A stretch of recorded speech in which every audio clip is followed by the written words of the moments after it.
Nene, asan ka na naman? Ang ginagawa ng bata? Ano ba? Ano naman ang ginagawa mo? Po,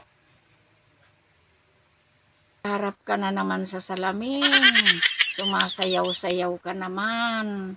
Maghayin ka na at ako'y nagugutom na. Hindi mo na ba ititigil ang pagsayaw-sayaw na yan? Ay tanghali na. Ako'y nagugutom na. Tingnan mo nga na ako nanganga. Dahil ako'y gutom na. Maghayin na.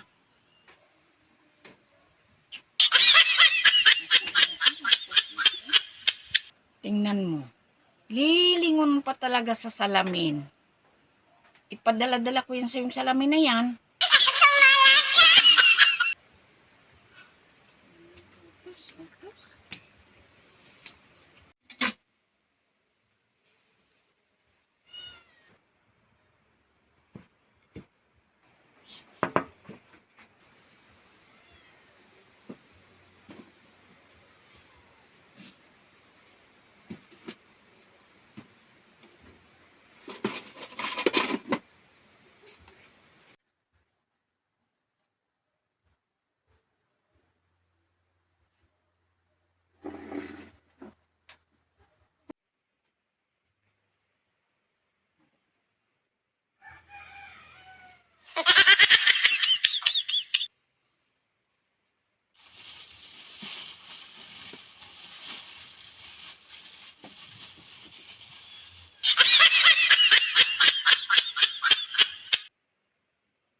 Nene, wala bang ulam?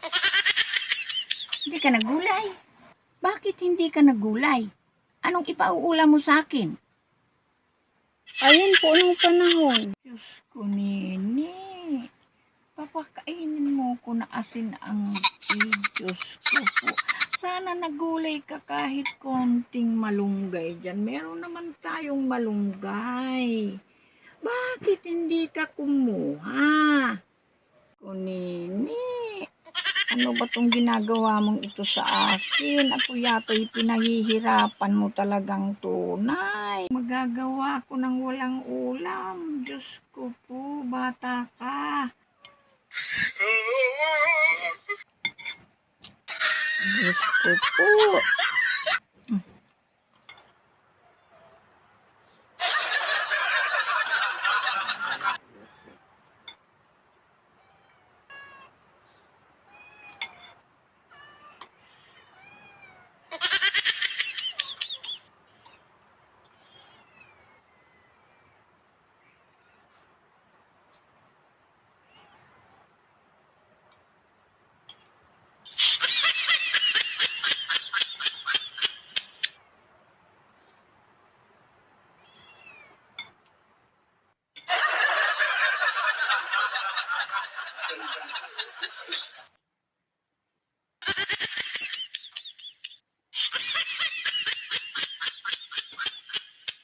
Susunod Nini ha, wag mo na tong uulitin. Sa ngayon, patatawarin kita. Opo, yung panahon. Gusto.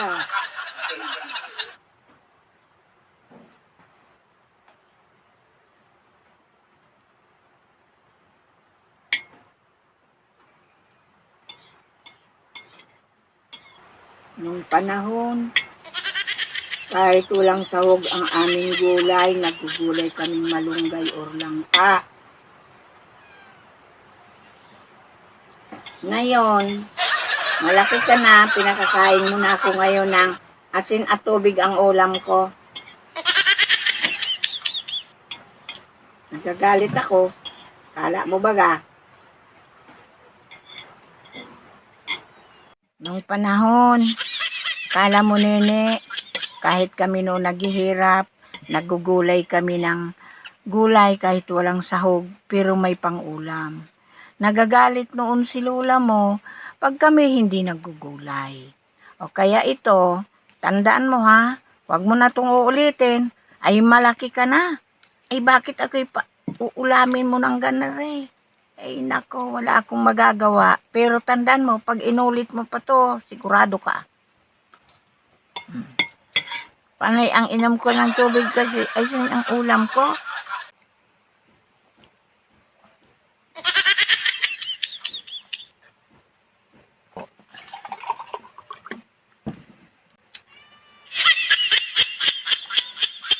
Itong uulitin ha.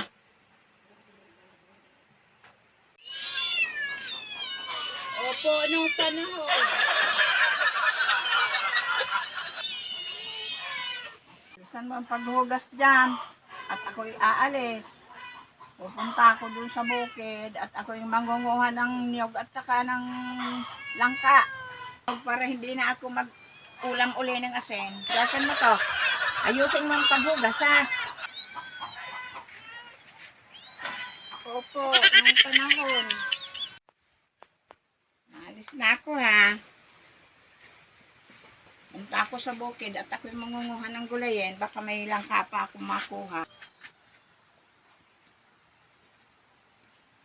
Pagkatapos mong maghugas dyan, matulog ka ha at ang haling tapat. Baka kung saan ka na naman pumunta, maghanap ka na naman dyan ng gagamba. Opo, nung panahon. Opo. O sige ha, alis na ako. Matulog ka ha, pagdating ko dyan na hindi ka pa natutulog, upakan kita, tandaan mo.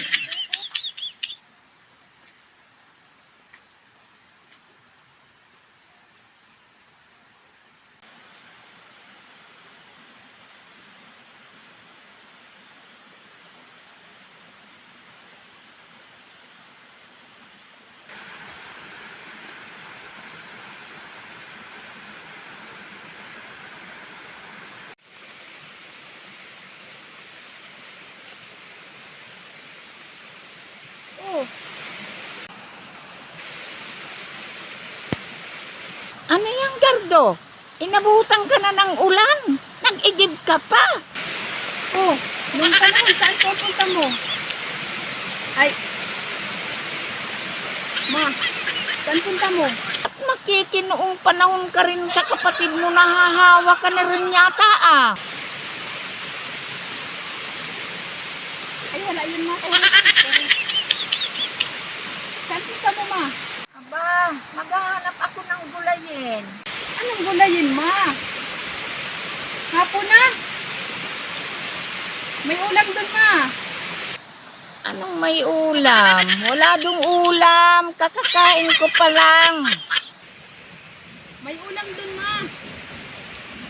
Bigay ni Ninang ni Nene. Adobong manok. Ando nakatago. Adobong manok? Wala akong inulam. Ang inulam ko, asin at tubig. Kaya nga maghahanap ako ng gulayin at ng nyog. Saan ba nilagay ni Nene yun? Ando na, ma. Tara. Ando nakalagay sa tingganan, ma. Umuwi na tayo, ma, dahil umuulan na. Ikaw na po palang magdala nito, ma. Dahil may pupuntahan lang po ako. Yung barkada ko, pupuntahan ko lang muna po. Gusto ko rin naman pasyal. Ikaw na ito magdala, ma.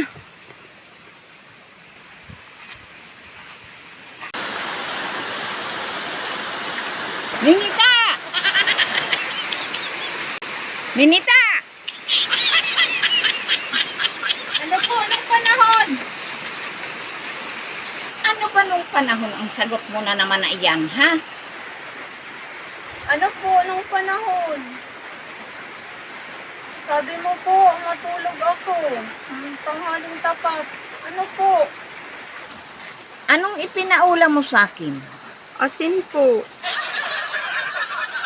Anong sinasabi ng kapatid mo? Na may adobong ibinigay si ninang mo sa iyo. Wala naman po nung panahon. Huwag kang magsabi ng wala. Dahil yung kapatid mo ro ay hindi mo binigyan. Kunti lang naman yun nung panahon. Magkonti. Magmadami. Dapat hinahatian mo ang kapatid mo. Kahit wag na ako. Tingnan mo, ang ipinaula mo sa akin asin, samantalang ikaw para adobo ka, hindi ka pa namigay. Masama ang maging madamot. Kahit konti, binibigyan din ang iba mong mga kasamahan. Nung panahon, hindi yan mapupwede sa amin. Kahit kakarampot na pagkain, pinaparte-parte namin yun. Nung panahon, kahit kakarampot na tinapay, hinahati-hati namin yun. Ang pang-ulam, kukunti, hahati-hatiin namin yun. Alam mo ba yun? Para makatikim naman ang mga kapatid ko. Diyos ko. Kunti nga lang po ang binigay ni Ninang. Kulang pa nga po sa akin nung panahon.